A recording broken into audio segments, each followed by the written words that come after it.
Hello, everybody. In our parsha, Moshe Rabbeinu recounts what happened at Baal Pa'ar, where Bnei Yisrael had sinned. Einechem haraot et asher asa Hashem beVaal Pa'ar. You all saw and witnessed what God did in the aftermath of the incident of Baal Pa'ar.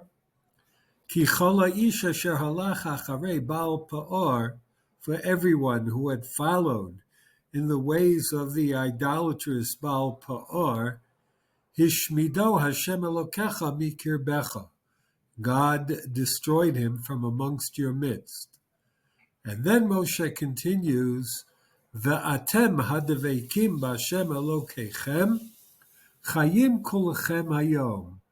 And you, those who cling unto Hashem, behold, you are all alive today. The Or HaChaim HaKadosh raises two questions. Number one, the Vav HaChibur, ve'atem, and you, the conjunctive and, which normally we say such a Vav is Mosif ha'acharon al harishon. This adds on to that which precedes it. What do these people who are Deveikim B'Hashem have to do with those who worshipped the Baal Pa'ar and who were guilty of the immoral crimes at Baal Pa'ar? On the contrary, they are exactly the antithesis of those who worship Baal Pa'ar. And secondly, we have another interesting letter. Va'atem hadevekim, v'hei hayidiyah. And you, those who are the ones noted as being cleaving unto God. Where did we find in the incident of Baal Pa'ar that there were those who were deveikim, b'Hashem Elokechem, who had totally been innocent and clinged unto HaKadosh Baruch Hu? And so the Or HaChaim HaKadosh wants to answer these two questions by taking a look at the end of Parshas Bereishis, where God has a sense of regret, ki nichamti ki asisim. He has regret for having created humanity. And then the last pasuk of the Parsha follows, V'Noach matzachen be'enei Hashem. And Noach found favor in the eyes of God. Again, the question could be raised. What is the point here of the conjunctive and, the Vav HaChibur? And the Or HaChaim HaKadosh cites the Gemara in Masechet Sanhedrin, on Daf Kufchet Amud Aleph, that Tana Devei Rabbi Yishmael, Noach should himself have been included in the decree to eradicate all of humanity, except that Noach found favor in the eyes of Hashem. So there is a connection.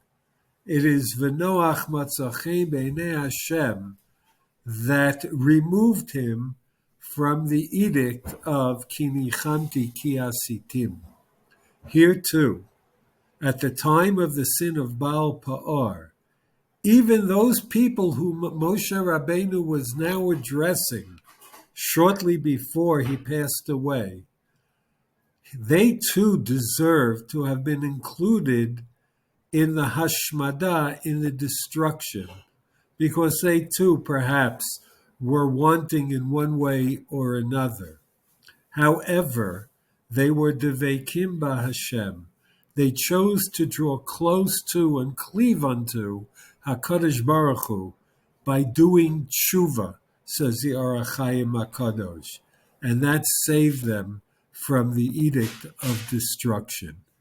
I find this particularly apt that we read these psukim on Shabbat Nachamu, the Shabbat right after Tisha B'Av, that commemorates the tragic loss of two Batei Mikdash because of the variety of Averot that Bnei Yisrael were guilty of, both in the time of Bayit Rishon and the time of Bayit Sheni. But yet there can be Nechama.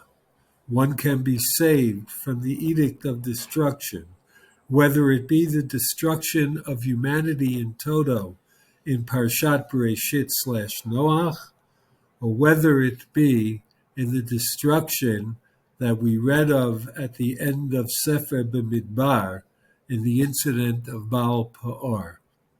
Or, in our ways, it could be the personal punishment that perhaps we deserve in the eyes of HaKadosh Baruch Hu. But yet, there can always be a salvation from said punishment. V'Noach matzachen be'enei Hashem, va'atem hadvekim b'Hashem Elokechem. Even if a person finds that he has somehow strayed quite far from what HaKadosh Baruch Hu expects of him, it is not a time for yiyush. It is not a time to give up and to say, what can I do? I'm helpless, I'm hopeless, I'm too far removed. There is always the plausibility to step back from the abyss of destruction. Ve'atem hadveikim, through tshuva, we can re-cling to our Kodesh Baruch Hu, and then of us it will be said as well, Chayim kulechem hayom.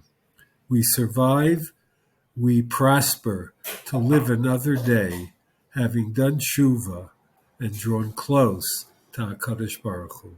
Shabbat Shalom.